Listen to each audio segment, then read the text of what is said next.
Welcome to Global Ethics Review. I'm Alex Woodson from Carnegie Council, the world's catalyst for ethical action. In this episode, I'm speaking with Liubov Tsybulska, a hybrid warfare expert and an advisor to the government of Ukraine. She's the founder of the Center for Strategic Communication and Information Security under the Ministry of Culture and Information Policy of Ukraine. Tsybulska and I spoke about what hybrid war looks like in Ukraine from the start of the war in 2014 to the full-scale Russian invasion earlier in 2022. We spoke about Russian disinformation strategies throughout the world and ways to counter that. And as she is currently in New York for the UN General Assembly, we also discussed what more the United States and other allies can do to support Ukraine. For much more on the war in Ukraine, please go to carnegiecouncil.org. For now, here's my talk with Liubov Tsybulska. Liubov Tsybulska, thank you so much for speaking with us today. Thank you for having me today. I know it's been a very busy week for you with the UN General Assembly, so I really appreciate you taking your time to speak with us. So I'd just like to start with, just to get everyone who's listening on the same page, you're a hybrid warfare expert. So what does that look like in Ukraine in 2022? In 2022, it's slightly different. I wouldn't even use the word slightly, but in ironic way, yes, slightly different from what it was starting from 2014. Because we have very hot, very active combat on the ground, but still Russia uses disinformation, misinformation, cyber interference, economical pressure, political blackmail, political corruption to reach their purposes. Obviously, disinformation, I wouldn't say that it's so much effective as it used to be back a few years ago. Just because when you are killed, tortured, and raped, you know where it's coming from, and you are alert. You're not sleeping, because hybrid is the most effective when the victim is asleep.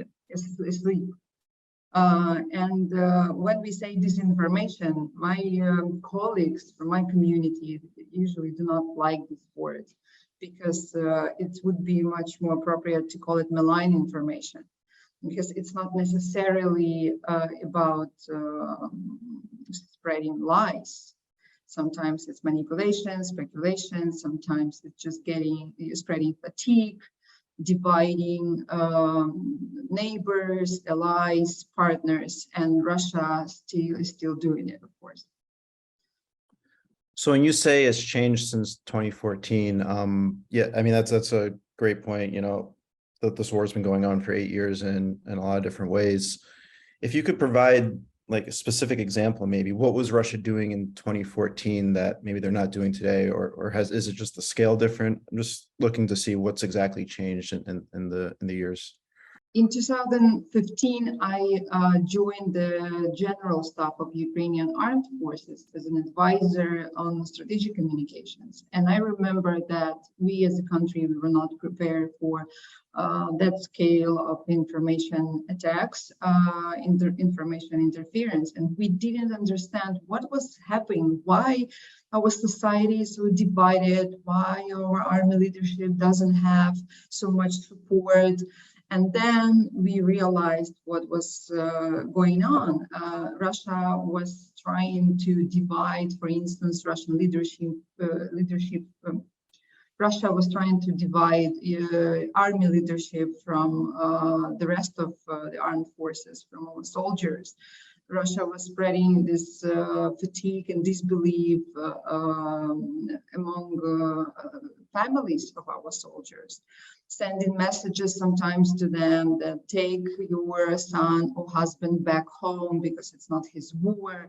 Army leadership is just trying to get some benefits and many other stuff. Like our soldiers, when they had very active combat on the ground, they used to get messages like, it's not your war, your enemy is not in Russia, your enemy is in Kiev, it's your president and your generals and stuff like that. So basically the idea was to polarize society, to make everything possible so society doesn't support government's actions. And then later we saw the same during the American elections. So when the society is polarized, it's much easier to impose your narratives because society is distracted with internal problems and is not very much cautious what is going on. So, and obviously Russia is trying to do the same right now, trying to show that our soldiers and their family are not happy with the actions that our military leadership are taking and many other things. So I think the very important point I would like to make is that it's absolutely crucial to be united when there is external threat. Because if you start fighting with each other, then obviously your enemy take advantage of this. And I remember very vividly how Russians were trying to break Ukrainian government institutions, how they were trying to sow this division among them. So all these things are mattered. And now we see the same with our partners. They are trying to divide our partners and to show, for instance, that Ukraine is not using weapons we get from the West properly, which is not true. We can prove it. But they want to show Western societies that, you know, your money goes to, you know, something that is not needed because Ukraine might sell these weapons, something like this. And then they expect societies, populations go to their governments and say, like, you know, we don't want you to spend so much money on Ukraine. It's really interesting that you brought up how Russia interfered in the 2016 election. Because just, you know, looking at all this from the United States, I didn't really make that connection between the war in Ukraine and then the 2016 election, but probably the same tactics. So I'm just curious when you Brexit as well. Brexit. Yeah. So how they generally weaponize referendums, and now they're trying to hold referendums in the occupied territories. You know, so referendums is just a brilliant, absolutely great tool for Russia because it's very easy to spread, you know, this panic and disorientation, demoralization, and through social media, through different other means, and get what you want. Yeah, and there's just a story that came out this week about how Russia used disinformation to try to affect the Women's March in 2017, right after Trump got elected. So yeah, it's just interesting to see this happening in Ukraine and the United States and Britain and wherever else. Go ahead. Yeah. I would just add that Russia is deploying tactics of these internal vulnerabilities. Every mistake you make, every gap you have, become an opportunity to interfere. And this is very important to understand. And for instance, the way the world was handling COVID situation, it was just the perfect ground for Russia to use it and to spread this, you know, demoralization among societies and to distract them from other threats. So as you said, it's important to stay united in the face of this disinformation and these other threats. What are the strategies specifically that you can use to stay united to fight these threats? What have you been doing? What has Ukraine been doing in this war and these efforts? You know, a lot of people keep saying that, you know, Ukraine is so brilliant in strategic communication that you managed to show this fight with so much, so many interesting stories. You give humor, you give tragedy, you give pain, of course, you show the pain, but also you give so much love to the world. And to some extent, I would say that the world sees this war as a fairy tale at some point, because there is good and there is absolute evil, and there is this underdog, Ukraine. You know, the character who is obviously weaker, but she is very good, and this underdog has to fight against evil. And it's not accidentally many people call Russians orcs, and especially in Ukraine, comparing them to, like there are hobbits and elves, like forces of good, and there are orcs. I would say that it's not centralized strategic communication system we have that reached this success. I would say that this is the society, and specifically our armed forces, who gives us so much energy and who gives so many interesting stories on this. And do not forget that this war is the most documented, most filmed and photographed war ever. So basically everybody watched this in real time. Of course, to some extent, for some people, it's like real, reality show. But for Ukrainians, genocide.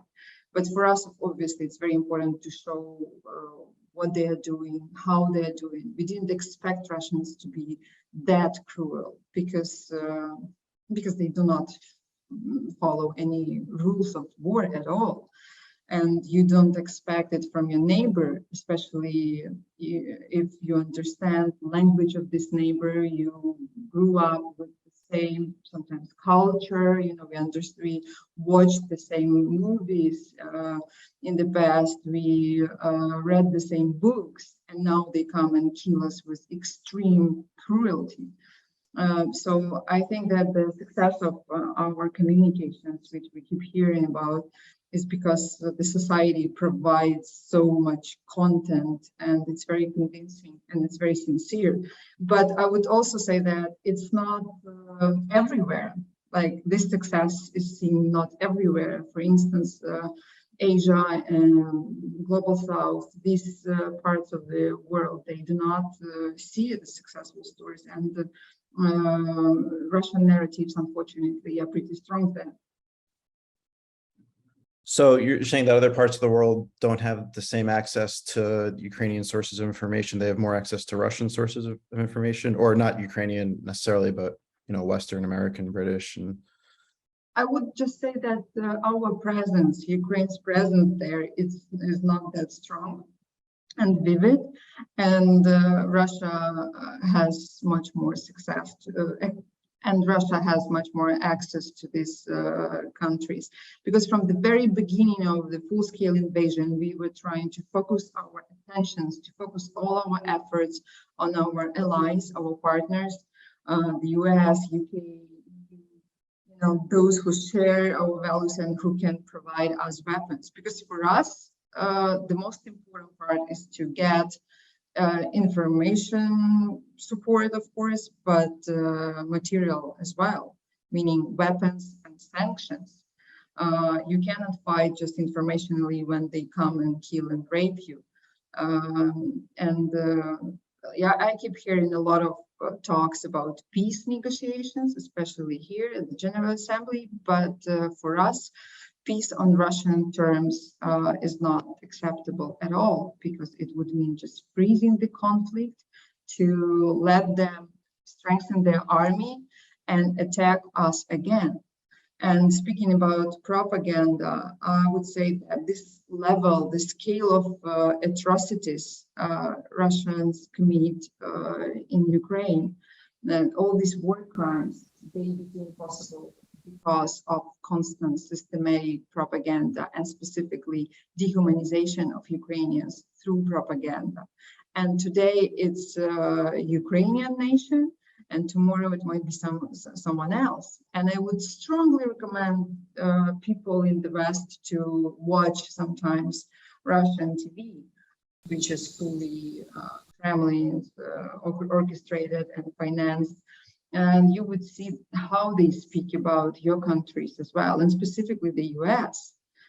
Basically, for Russia, the US is the main enemy.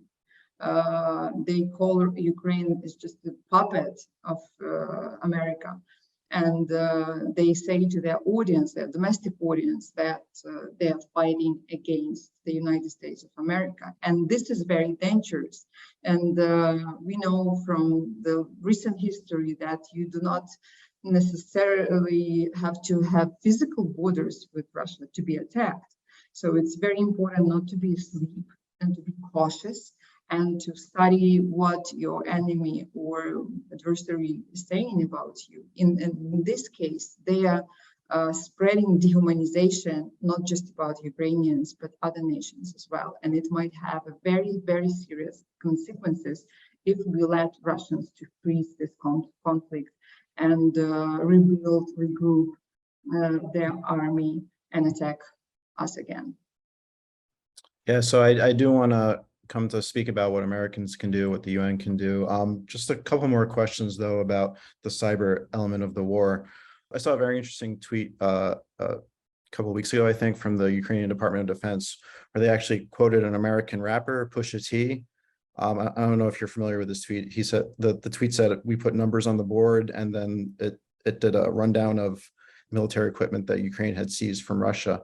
And it's just, I just wouldn't, I'm a fan of Pusha T as a rapper. I just didn't think that. I think he responded positively to the tweet as well. So I just thought that was a very, different way to discuss a war on social media. Video, right? It was a video clip. I think so. Yeah. The tweet quoted this rapper. So it's just in light of what you just said about how you're trying to get the attention of the West, trying to get the attention of America and people that can provide weapons. So that puts that tweet into a different context for me. I thought that was just very interesting. We help our Minister of Defense with content, and if you follow them, maybe you've seen videos on HIMARS or Crimea. We are trying to do it in a very cool, understandable for the Western audience way. And information dimension is absolutely very important, because if we win informationally, then we will have more support in other dimensions. We will get more weapons, we will get more sanctions on Russia. And now we are advocating for tribunal, we are advocating for general accountability, because obviously Russia has to be punished for all these crimes, because we know from the history very well that unpunished evil returns. And we didn't punish Russia after Chechnya, after Georgia, after Crimea, Syria, Donbass, and now we finally have to do it. The scale of atrocities sometimes is just enormous, especially for Ukrainians, because they see it with their own eyes. And sometimes we understand that a lot of countries, they got fatigued, they are not following Ukrainian news that much. But for us, we live constantly with, this sounds of air raid sirens. We get news every day about killed and tortured civilians. And as I said, Russia doesn't follow rules of war. It showed that their army, their troops are pretty weak. It's definitely not the second strongest army in the world. They are pretty weak on the battlefield. So that's why they apply tactics of targeting civilians. Basically, it's terrorism. So they kill civilians, they target civilian infrastructure and try to intimidate us and to force us to these peace negotiations, which are absolutely harmful for us. So everything you're saying now, I mean, it's something that we can see in the West, we can see in the United States and most parts of Europe and a lot of other places. Do you have any sense that this is getting through to Russians at all? What's happening? I maybe it's shifted. I've talked a little bit about this back in the spring. Now that the war has entered a new phase, and especially with Putin's speech a couple nights ago about this mobilization of reservists and others, do you get the sense that this is getting through to Russians, maybe through the work that Ukraine is doing through social media or other digital realms? A lot of people think that Russians are victims of this war as well. And we think it's not right to think this way, because Russians definitely support the war, and we know it. We study it. We know different pollings that show that they actually think that it was the right step of their government to attack Ukraine. And a lot of people think that Russians just do not have access to information. That's why they're not aware of what's happening. And this is totally not true. It was true during Soviet times. Yes, indeed, there was Iron Curtain and people didn't have access to the information. But now it's totally different time, and they can watch whatever they want through VPN. They can read whatever they want. And when the full invasion broke out, we started, as Ukrainians, we started sending them messages, videos, photos, like showing what their troops were doing in Ukraine, how they were killing civilians. And we were shocked because the reaction was like, well, it's not true. It's staged, or we deserve it. I do remember a lot of messages when our people were sending them, some pictures of killed Ukrainian kids. And on Russian social media, they responded that, of course, these kids deserve to be killed because they are also Nazis. And I wouldn't say that propaganda machine in Russia works in a way that they totally unaware what's going on. No, they give them pieces of information, but they give not information, not facts. They give already shaped, already prepared opinions. And now we see that Putin announced partial mobilization, and Russians are not happy with it. Russians are disappointed because it's very easy, to sit on the couch and watch TV and support the war, but it's totally different to be deployed and to be killed in winter in Ukraine. They don't have enough motivation to do it. So we expect Russians to do their homework and to protest. Because obviously Russian civil society, let's admit it, they totally failed.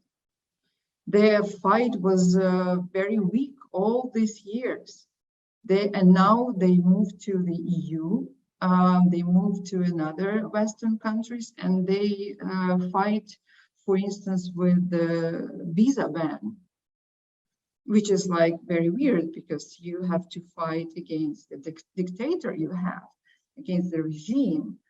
And now you decided to fight against Russophobia and visa ban. I don't think it's the right fight. So yeah, I was very much surprised by how Russian intellectuals, how Russian elite responded to the war. So I just want to talk a little bit about the work that you're doing now.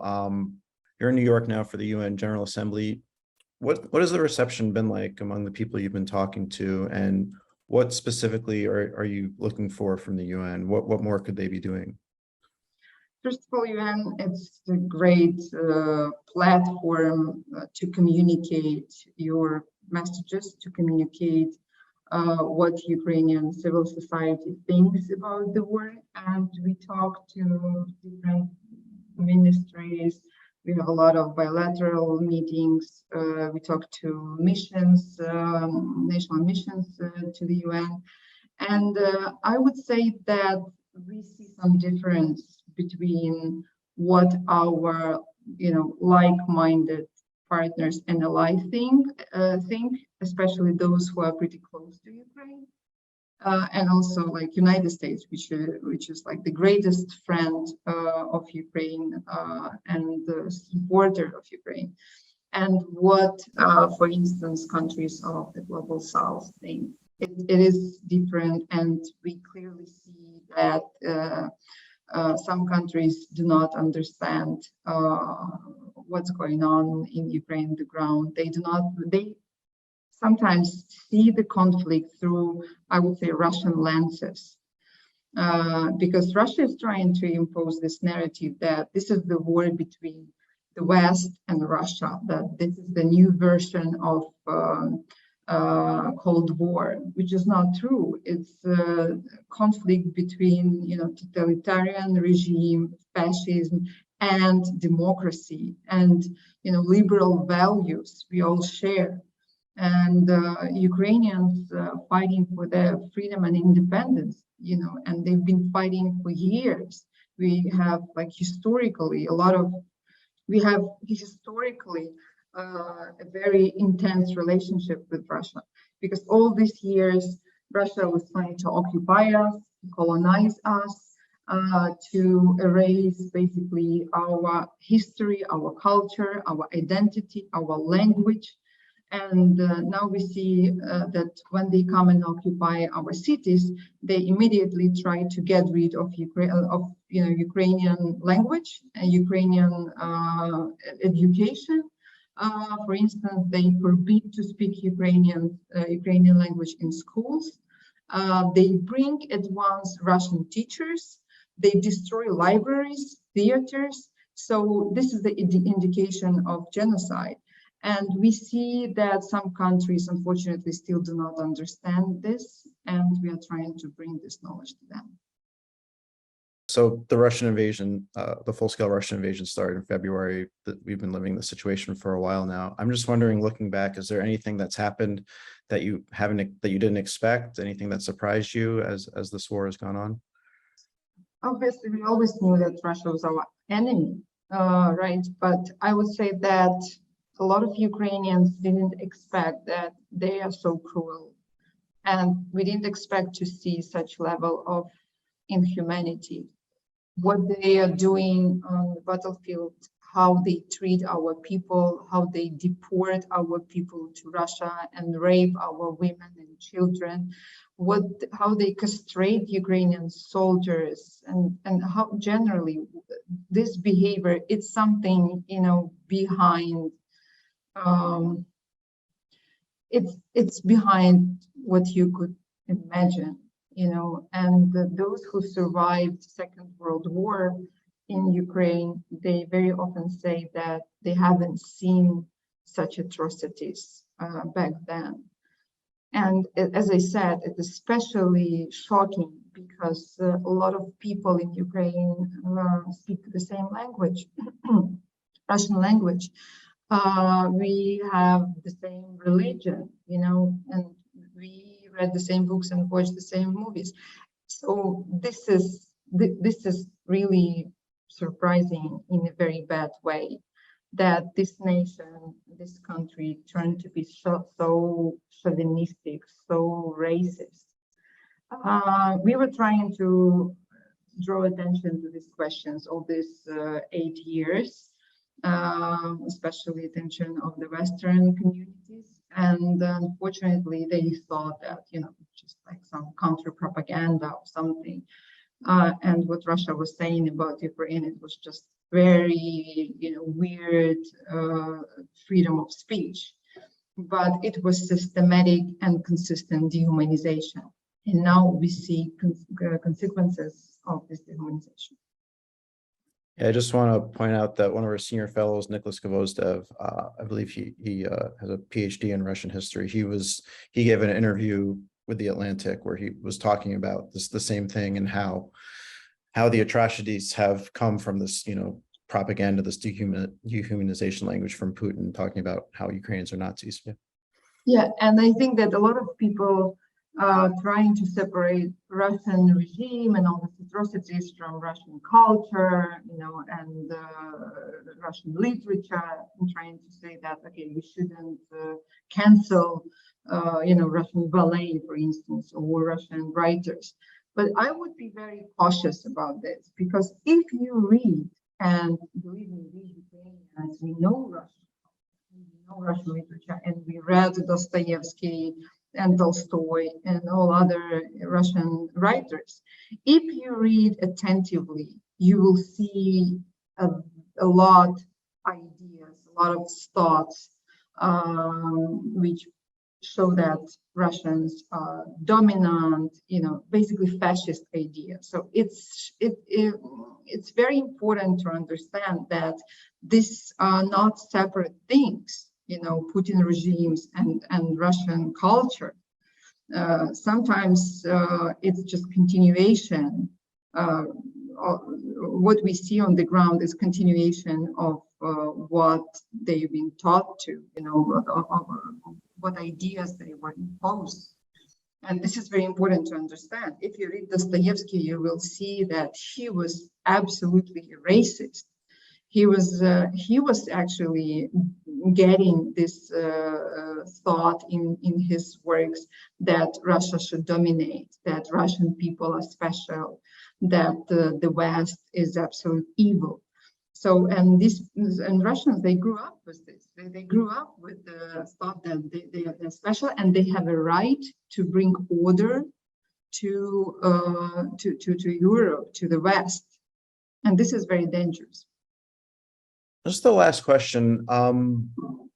As we get into the fall and the winter, as the war goes on, what specifically, it might be tough for you to plan because I know things change every day, but what specifically are you going to be looking for? I know you said that, and we've seen Russians are protesting against the mobilization. I think 1,300 were arrested yesterday. So I'm wondering if there's if that informs your strategy at all, or just any other things that you're looking for over the next few months that maybe we can look for as well. First of all, regarding our allies and partners in other countries, we expect them to avoid fatigue. We expect them to understand that Russia is weaponizing some questions, like, for instance, food security in the global south, and in the US, it's energy security.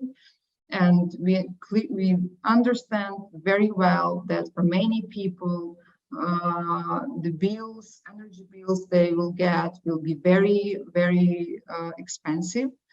But we want to bring to their attention that we cannot choose between prices on gas and oil and freedom and democracy.